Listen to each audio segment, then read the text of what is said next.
దేవుని బిడ్డలారా, ఈ కీర్తన 150వ కీర్తన చాలా విలువైనటువంటి కీర్తన. ఈ కీర్తనలో ముఖ్యమైన ఉద్దేశం ఏంటంటే దేవుని స్తుతించడంలో, దేవుణ్ణి కీర్తించడంలో, దేవుణ్ణి ఆరాధించడంలో ఈ యొక్క భక్తులు తన మనస్సంతా కూడా దేవుని మీద ఆధారపడి దేవుని యందు ఆయన భక్తి భయము ఎంతగానో ప్రదర్శిస్తూ తన స్తుతుల మూలముగా దేవునికి ఒక దుర్గము కట్టేటట్లుగా, స్తుతి మూలముగా ఆశీర్వాదాలు పొందుకునేటట్లుగా ఈ కీర్తనకారుడు మనకు తెలియపరుస్తున్నాడు. అలాగే 1వ కీర్తనలో కూడా మనకు ఒక మాట ఉంది. ఈ 150వ కీర్తనలో 6 వచనాలు ఉంటాయి. 1వ కీర్తనలో కూడా 6 వచనాలు ఉంటాయి. 1వ కీర్తనలో ఉద్దేశం ఏంటంటే ఏంటి తెలుసా? అక్కడ ధన్యులు ఏంటంటే ఇక్కడొచ్చి స్తుతులు, అక్కడేమో ధన్యత అంటే ధర్మశాస్త్రమును దీవారాత్రమును ధ్యానించేవాడు ధన్యుడు. అంటే ఇక్కడొచ్చి దేవుని అర్థం చేసుకొని, అంటే మన ప్రభువును రక్షకుడైన యేసుక్రీస్తుని, తండ్రి అయిన దేవుని అర్థం చేసుకుని ఎవరైతే ఆ స్తుతి ఆరాధన చేస్తారో వారి స్తుతి మూలముగా వారి జీవితంలో చాలా విషయాలు నేర్చుకుంటారు, పొందుకుంటారు, ఆశీర్వాదాలు పొందుకుంటారు, దీవెనలు పొందుకుంటారు. అందుకే ఈ కీర్తనలో 2వ వచనంలో చూడండి, 150 కీర్తనలో 2వ వచనంలో ఆయన పరాక్రమ కార్యములను బట్టి ఆయనను స్తుతించుడి. అంటే దేవుని పరాక్రమ కార్యాలు మీకు తెలుసు. ఐగుప్తు దేశం నుంచి ఇజ్రాయేల్ని తోడుకొని 40 సంవత్సరాలు వచ్చేటప్పుడు ఎంతమంది రాజుల్ని ఓడించాడు. ఇజ్రాయేలీలు ఓడించలేదు, కానీ ఇజ్రాయేలీలు తరపున ఆయన యుద్ధం వారి పక్షాన చేశాడు. పరాక్రమం. అలాగే వారికి ఎంతో పగలు మేఘస్తంభంగాను రాత్రి అగ్నిస్తంభముగాను నిలబడ్డాడు. అంత మాత్రమే కాదు, వారిలో భయభక్తులు గల వారిని ఎంతగానో దేవుడు క్యాలెబ్ లాంటి వారిని, యెహోషువ లాంటి వారికి ఎన్నో సూచనలు తెలియపరిచాడు. మార్గంలో సూర్య చంద్ర నక్షత్రములు కూడా ఆయన స్వాధీనంలో చేసుకున్నాడు. సూర్యుడు ఆగిపోమంటే ఆగిపోయాడు, చంద్రుడా ఆగిపోమని.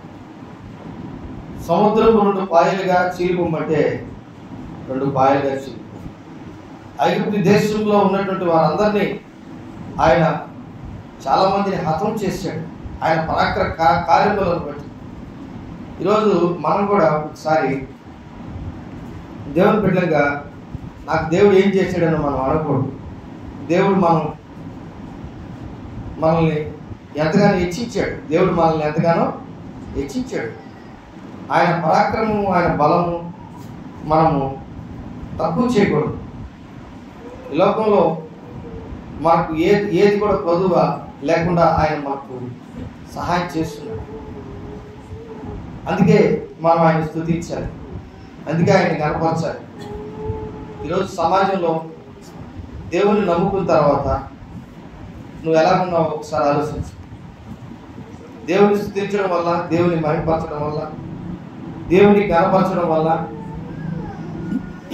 నీ జీవితంలో ఎన్ని నువ్వు ఆశీర్వాదాలు పొందుకున్నావో, ఎన్ని దీవెనలు పొందుకున్నావో,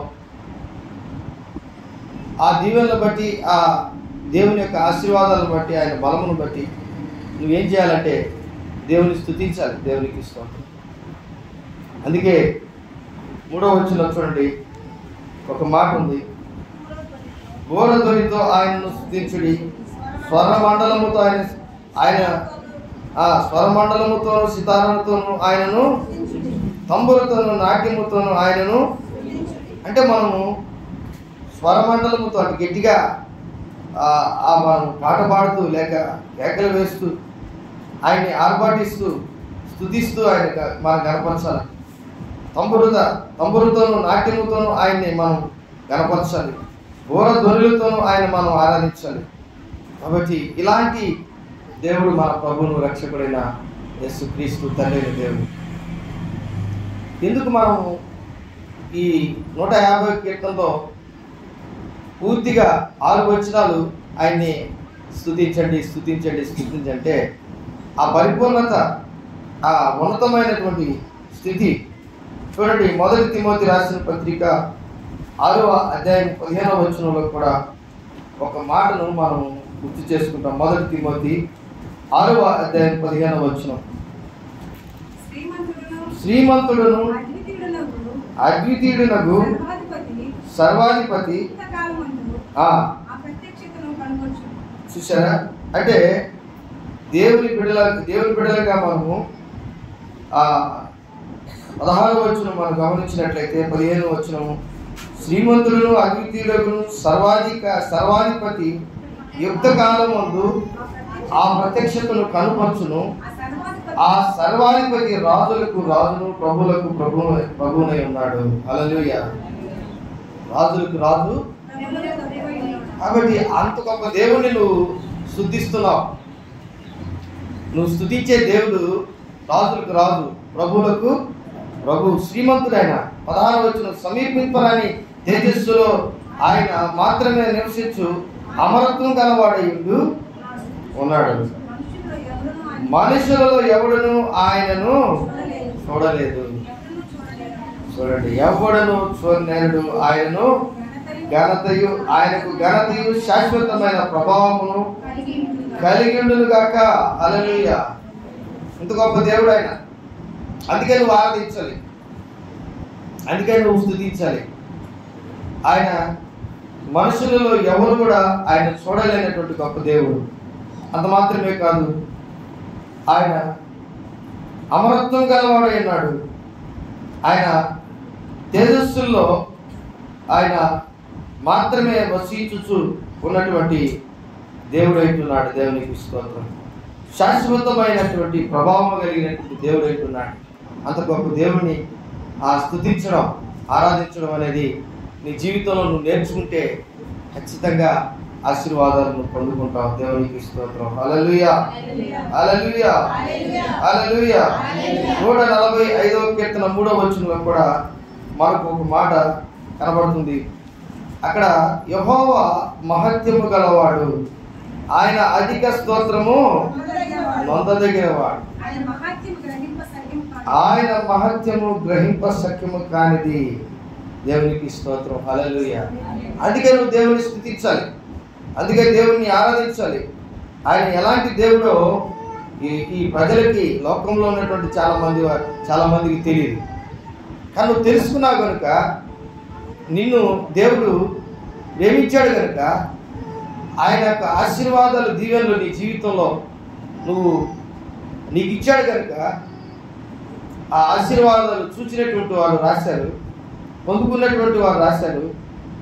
వారు చనిపోయినా కానీ, దావీదు లాంటి వారు చనిపోయినా కానీ, అక్కడ దేవుని యొక్క కీర్తనలో 1వ కీర్తన నుంచి 150 కీర్తనల వరకు వారు శ్రమలలో స్తుతించారు, కష్టాల్లో స్తుతించారు, వారు బాధల్లో స్తుతించారు, ఇబ్బందుల్లో స్తుతించారు, ఇరుకుల్లో స్తుతించారు, శ్రమలలో స్తుతించారు, సంతోషంలో కూడా స్తుతించారు. అనేకమైన కష్టాల్లో నుంచి వారు బయటికి వచ్చినప్పుడు వారు పాటలు పాడారు, స్తుతించి గణపరిచారు. కారణం ఏంటంటే దేవుడు గొప్ప దేవుడు అని వారు తెలుసుకున్నారు, రుచి చూచి తెలుసుకున్నారు, ఎరిగి ఉన్నారు. ఈరోజు దేవుని బిడ్డలారా, నీ జీవితంలో కూడా, నా జీవితంలో, మనందరి జీవితాల్లో కూడా ఈ యొక్క కీర్తన చాలా ముఖ్యమైనటువంటి కీర్తన.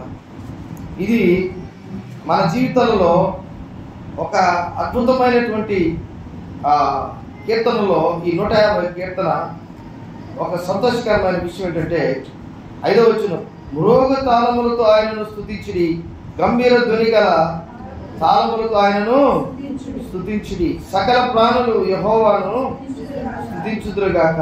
యెహోవాను ప్రాణులు, ఇప్పుడున్నటువంటి ప్రతి ఒక్క జీవి, లోకంలో ఉన్న ప్రతి జీవి దేవుణ్ణి స్తుతిస్తుంది, ఆరాధిస్తుంది, గణపరుస్తుంది, మహిమపరుస్తుంది. నువ్వు ఎలా ఉన్నావు? నిన్ను దేవుడు స్తుతించమంటే మౌనంగా ఉన్నావు, ఆరాధించమంటే మౌనంగా ఉన్నావు. ఎప్పుడు దేవుణ్ణి ఆరాధించాలో మనకు తెలియనటువంటి పరిస్థితుల్లో మనం ఉన్నాం. ఏ పరిస్థితుల్లో మనం దేవుణ్ణి మనము కష్టాల్లో కూడా, బాధల్లో కూడా, దుఃఖంలో కూడా, వేదనలో కూడా, సమస్యల్లో కూడా, ఏ పరిస్థితుల్లో కూడా మనం దేవుని స్తుతించట ఆపకూడదు. సంతోషం ఉన్నా, దుఃఖం ఉన్నా, మనము ఏ ఒక్క పరిస్థితులు వచ్చినా కానీ మనల్ని దేవుడు కాపాడుతున్నాడు అంటే దేవుడికి ఇస్తాం. మనల్ని దేవుడు రక్షిస్తున్నాడు, మన దేవుడు మనల్ని ప్రేమిస్తున్నాడు, మన సంకటములన్నీ కుదురుస్తున్నాడు, మన అవసరతలన్నీ తీరుస్తున్నాడు. ఆయన అన్ని వేళలా ఆయన స్తుతినందదగిన దేవుడు.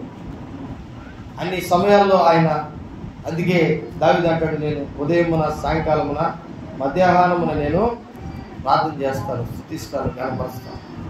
కాబట్టి ఈరోజు నిజముగా దేవుని బిడ్డలుగా మీరు ఎంతమంది ఈ స్తుతి ఆరాధనలో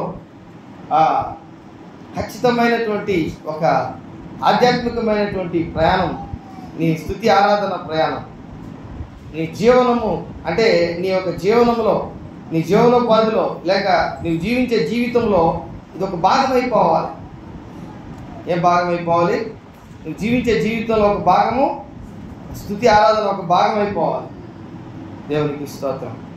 నిద్ర లేచినప్పుడు దేవానికి స్తోత్రం, స్తోత్రం, స్తోత్రం, స్తోత్రం, స్తుతి, స్తుతి, స్తుతి, మహిమ, ఘనత నీకే, ఆరాధన, ప్రభావం. ఇట్లాగా ఎప్పుడైతే మనం దేవుని స్తుతిస్తామో, గణపరుస్తామో, ఖచ్చితంగా ఆయన కన్నులు మన వైపు తిరుగుతాయి, మనకు సహాయం చేస్తాయి. మన వ్యాధిని, రోగమును ఆయన తీసివేసి దానికి సిద్ధంగా ఉన్నాడు. మన సంకటములన్నింటిని కుదిర్చేదానికి ఆయన సిద్ధంగా ఉన్నాడు. అందుకే సకల ప్రాణులు ఆయన స్తుతిస్తాయి. ఇజ్రాయేలీలే కాదు, ప్రపంచంలో ఉన్నటువంటి స్తుతించే వారందరూ కూడా గొప్పవాళ్ళు అయిపోయారు. నువ్వు కూడా స్తుతి ఆరాధన చేస్తే ఖచ్చితంగా గొప్ప వ్యక్తి అవుతావు. దేవునికి ఇస్తాడు. నీకు అనేక బాధ్యతలు దేవుడు అప్పగిస్తాడు. దేవునికి ఇస్తాడు. ప్రార్థన చేసుకుందాం. ఈ దేవుడి వాక్యాన్ని దీవించి ఆశీర్వదించునుగాక. ప్రేమ నమ్మకం కలిగినటువంటి నా యేసయ్య, వచ్చినటువంటి బిడ్డలందరినీ మీ చేతులకు అప్పగిస్తున్నా. అవును తండ్రి, ఈ ఆరాధనలో మీరుండి నిన్ను గణపరచుటకు, నిన్ను స్తుతించుటకు, నిన్ను మహిమపరచుటకు, నైనా నిన్ను కీర్తించుటకు, నిన్ను అయా స్తోత్రములు చెల్లించుటకు, ప్రభా స్తుతి ఆరాధన చెల్లించుటకు మీరు మాకు ఇచ్చిన ధన్యతను బట్టి నీకు వందనాలు చెల్లిస్తున్నాను. ఈరోజు ప్రభా ఈ గోపాలపురంలో ఉన్నటువంటి దేవుని బిడ్డలందరినీ ప్రభా స్తుతి ఆరాధన అంటే కొన్ని విషయాలు మేము తెలుసుకున్నాం.